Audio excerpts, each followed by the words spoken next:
ঝড় বৃষ্টিতে বিভিন্ন জায়গায় ভেঙে পড়েছে বড় বড় গাছ। জাতীয় সড়কের ওপর গাছ ভেঙে পড়লে স্বাভাবিকভাবেই যান চলাচল ব্যাহত হয়। মঙ্গলবার ভোর 4টা নাগাদ ঝড় বৃষ্টির ফলে রানীবাজার ঘোড়ামারা ব্রিজ সংলগ্ন এলাকায় একটি বিশাল আকারের গাছ রাস্তার উপর পড়ে যায়।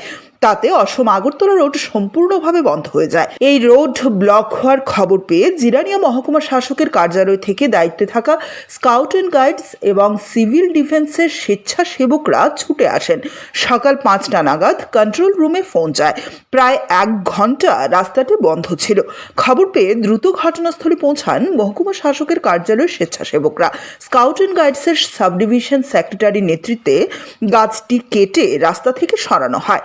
প্রায় ঘন্টা খানিকের প্রচেষ্টার পর রাস্তা পরিষ্কার হলে যান চলাচল স্বাভাবিক হয়। উল্লেখ্য, মঙ্গলবার ভোরে রাজ্যের বিভিন্ন জায়গায় ব্যাপক ঝড় বৃষ্টি হয়েছে। গোটা দিনই চলছে বৃষ্টিপাত।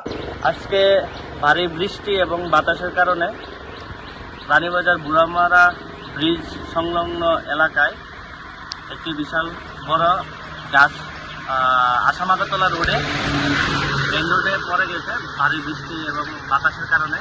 তো ওইখানে আমাদের জিরানিয়া এসডিএম অফিসের কন্ট্রোল রুমে 24/7 ওইখানে অন ডিউটিতে থাকে।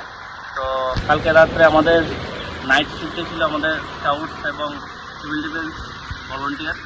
তো তৎক্ষণাৎ ভোর 5টায় আমাদের কাছে কন্ট্রোল রুমে কল আসে।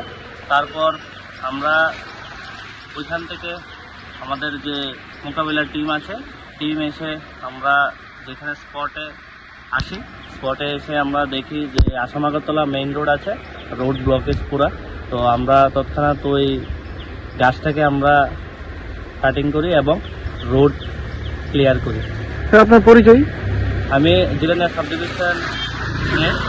Division secretary, scouts and guide.